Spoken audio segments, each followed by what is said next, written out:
All right, ladies and gentlemen, how's it going? Brian Bentley back here, back from vacation. I wish I would say that I am well rested, but I'm not. But anyway, so I'm going to continue the Copernicus dev blog, and in this session, I'm going to talk about displacement mapping, which I thought was going to be way easier, but it wasn't. But you can still do it, which is pretty dope. So here I have on the far screen left. Here I have my pig head. This is like the low resolution pig head. If I do Shift W, that's my low resolution pig head. And then over here on the far right, we see a modified pig head. So I subdivided a bunch of times and used some of the new kind of sculpting stuff in Houdini. Like once again, this is not a replacement for ZBrush. Like ZBrush is still the king of displacement mapping. Probably coming in a close second is Blender. But I want to see if I can use the principles that I already know how to, use the principles that I know, and kind of make this work with Copernicus, because it's just like an open data system. I wanted to see if I can do it. So I had those are my two prerequisites.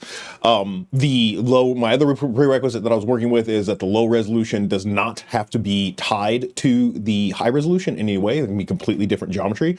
So right now my high res geometry is just a bunch of subdivisions of my low resolution geometry, which is what you get out of ZBrush anyway. So because like when you're baking your displacement maps out of ZBrush, you usually have that multi-layer, or not the multi-resolution workflow, same as in Blender. So that's not a huge deal, but I still wanted to think about that. And also my high res doesn't have any UVs on it, so I don't want to rely on any of that.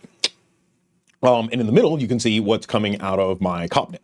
Now, the biggest issue that I ran into with this is that, unlike some other processes, displacement mapping is it's kind of blurring where geometry and like where modeling ends and where texturing starts. So I was being very, very stubborn. I wanted to do as much of these processes in Copernicus, like in 2D land, as possible. But I did have to concede on some of the things and do some things in 3D land. So, I mean, that's what the system is supposed to do. Like that's what it's supposed to kind of marry and blur that line between geometry and imagery, or images. So I ended up doing something like that. So let's get to it. So here I start with my regular pig head. So let's turn off these other visualizations. So I start with my base pig head, pretty normal, and then I subdivided it. I believe I subdivided that once, and then I ran a sculpt on, right, and then I just subdivided it one more time to get that, right? So I add some normals, and then just to make sure, I delete my UVs, because I want to make sure I'm not accidentally picking that up or doing something in there, right? So that's my high res. So that's out high there. Okay. Here. My out high. There we go. So that's my out high. So for my low, now when I first tried to do this, I just tried to feed straight feed this model into the system, and that didn't work. And I was like racking my brain about it, and then I realized that when you send a low res model that needs to be displaced at render time, right? Because that's what displacement maps are. A lot of my students are very confused about what the difference between a displacement map and a normal map is. A displacement map, at render time, what it's doing is it's subdividing your model as many times as it needs to, or as many times as the user tells it to. And then it's taking those resultant polygons from the subdivision and then moving those along the normal based on some black and white value on a in an image, right? So that image could be a standard depth image, so like 0 to 1, and then you have to multiply it by some offset factor, or it could be just like a true displacement map image, like a 32-bit or 16-bit image where you can go above 1 and you can go below 0. Because I'm in Houdini, like that's just standard operating procedure, is above 1 and below 0. So like everything is 32 bits or 16 bits within the system, unless you tell it not to be. So I don't really have to worry about that.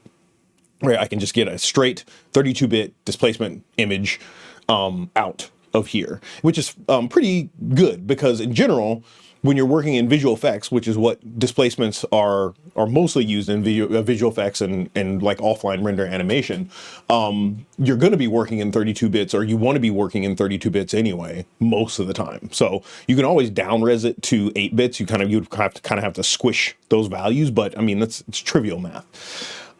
So I made a normal, and then really here, this is just a test case that I'll get back into.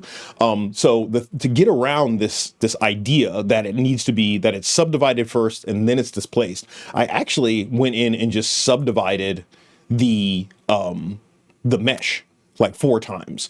So I basically subdivided it and down until I couldn't really see the surface changing anymore. So this level of subdivision will depend on that, like how dense your base mesh is. Like if this was just like something really, really low res, I would have to subdivide it more. But if it's a little bit higher res, like a little bit closer to my high res, then I won't have to subdivide it too much. So this is kind of like that idea of blurring when modeling starts and texturing begins, or modeling stops and texturing begins. Okay, so I have this subdivision here, and then so this ray, what this ray is doing is I'm connecting that ray to my out high, and I'm just getting the point from distance, and I'm doing minimum distance. So I'm not changing the shape of this at all. It's making this distance attribute that's basically saying my high res, the closest point on my high res is this far away from the closest point, or from any point on my quote unquote low res. So I'll use that for projection tuning later, but it doesn't move the points, right? So I've turned off transform points. If I turn this on, it'll start to look a lot like my high res, and it'll be a little torn in some spaces. That's why I'm not doing that. So it's minimum distance.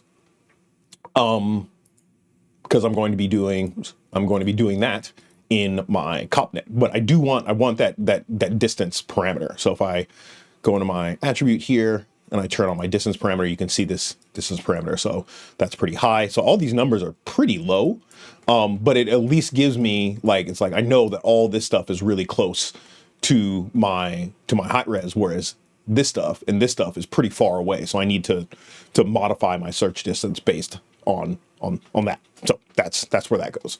All pretty standard Houdini stuff. And then over here, I just ran a test to see if it worked, and it indeed it does to some extent, right? So this is this ray is doing a closest distance, and when you do a closest distance, you get kind of like this sharpening of your you get like this weird sharpening of your mesh, which is not what I want. I want everything to stay nice and round. So, but I just wanted to make sure that distance attribute is actually working and going in. So now I have this out low subdivision, which is just like the subdivided version.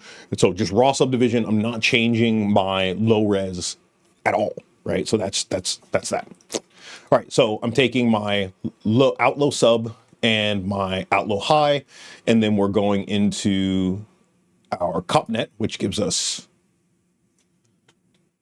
this. And let's turn off my wireframe because it's confusing. All right, so yeah, so I think that is a good place to stop. Yeah, so that's a good place to stop. So that's the geometry setup. In the next lesson, we'll dive into that CopNet and look at some Vex code, and yeah, should be fun. So hope you're getting something out of this, and Happy New Year. I'll see you in the next one. All right.